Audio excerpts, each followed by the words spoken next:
अब हमारा next gland है हमारा पैनक्रियास। पैनक्रियास जो होता है वो हमारा एक endocrine function of pancreas is perform by islet of Langerhans. इसमें आइलेट ऑफ लैंगरहैंस लिखकर भी आ सकता है और आपको इसमें पूरा पैनक्रियास को डिफाइन करना होता है। इसमें क्या होता है, हमारा 4 तरह के सेल्स प्रेजेंट होते हैं, alpha cell, beta cell, delta cell और पैनक्रियाटिक पॉलीपेप्टाइड सेल। ये हमारे इससे 4 हार्मोन सिक्रीट होते हैं। अल्फा सेल से ग्लूकागॉन सिक्रीट होता है, बी सेल से इंसुलिन सिंथेसाइज होता है, डेल्टा सेल से सोमेटोस्टैटिन सिंथेसाइज होता है और पैनक्रियाटिक पॉलीपेप्टाइड सेल से पैनक्रियाटिक पॉलीपेप्टाइड हार्मोन सिंथेसाइज होता है। अब हम डिटेल में देखते हैं इंसुलिन और ग्लूकागॉन को। सबसे पहले इंसुलिन, इसके सेक्रेटरी सेल कौन से होते हैं, हमारे बीटा सेल। अब इसका एक्शन कहाँ का होता है, हमारे कार्बोहाइड्रेट, प्रोटीन, फैट और ग्रोथ पर हम इसका एक्शन देखेंगे। सबसे पहले एक्शन ऑन कार्बोहाइड्रेट मेटाबॉलिज्म में, ये एक ऐसा हार्मोन है जो कि हमारा ब्लड ग्लूकोज लेवल को रिड्यूस कर देता है। ये एक बहुत इंपॉर्टेंट पॉइंट है हमारे इंसुलिन का। कैसे रिड्यूस करता है, by increased transport and uptake of glucose by cells, promote peripheral utilization of glucose, और ये ग्लूकोनियोजेनेसिस को प्रमोट करता है, स्टोरेज ऑफ ग्लूकोज, इसको हम कहते हैं ग्लूकोनियोजेनेसिस। फिर आता है इनहिबिट ग्लाइकोजीनोलिसिस। इसमें ग्लाइकोजीनोलिसिस क्या होता है, breakdown of glycogen to glucose. फिर इनहिबिट ग्लूकोनियोजेनेसिस, इसमें क्या होता है, हमारा फॉर्मेशन ऑफ ग्लूकोज हो जाता है from protein by inhibiting release of amino acids. फिर आता है हमारा प्रोटीन मेटाबॉलिज्म में क्या इफेक्ट होता है हमारा, ये इंक्रीज कर देता है, increase transcription of DNA by increase translation of mRNA.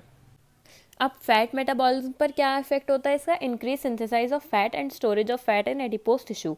Growth में क्या होता है, ये हमारी ग्रोथ को भी इंक्रीज कर देता है। इसका मोड ऑफ एक्शन कैसा होता है, बाय एक्टिवेटिंग इंट्रासेल्युलर एंजाइम। इसमें आपको वही सारे स्टेप्स लिखना है जो मैंने आपको पहले वीडियो में बता चुकी हूँ। फिर आता है हमारा रेगुलेशन ऑफ इंसुलिन सिक्रीशन। सबसे पहला इसमें काफ़ी चीज़ों का रोल होता है इंसुलिन सिक्रीशन को रेगुलेट करने में। सबसे पहला रोल देखते हैं हम ब्लड ग्लूकोज लेवल का। अगर ब्लड ग्लूकोज लेवल नॉर्मल है तो हमारा इंसुलिन सिक्रीशन लो होगा। अगर ब्लड ग्लूकोज लेवल हमारा थोड़ा सा बढ़ गया 100 to 120 mg/dl, तो हमारा क्या होगा, ब्लड ग्लूकोज लेवल काफ़ी ज़्यादा बढ़ जाएगा, ये हमारा 100 mg/dl के तरफ बढ़ जाएगा। लेकिन अगर हमारा कुछ ज़्यादा ही बढ़ गया 200 mg/dl हो गया, तो हमारा ये डबल रेट पर भी बढ़ सकता है, ब्लड इंसुलिन का सिक्रीशन 400 mg/dl हो जाएगा। फिर हमारा आता है रोल ऑफ इंसुलिन प्रोटीन में क्या होता है, प्रोटीन से हमारा इंसुलिन सिक्रीशन इंक्रीज हो जाता है। लिपिड डेरिवेटिव से भी हमारा क्या होता है, हमारा इंसुलिन सिक्रीशन इंक्रीज हो जाता है, डायरेक्टली प्रोपोर्शनल होते हैं। फिर आता है हमारा गैस्ट्रोइंटेस्टाइनल हार्मोन। इससे क्या होता है, कुछ हार्मोन्स होते हैं जैसे कि गैस्ट्रिन और सिक्रेटिन, इससे भी क्या होता है, हमारा इंसुलिन सिक्रीशन इंक्रीज हो जाता है।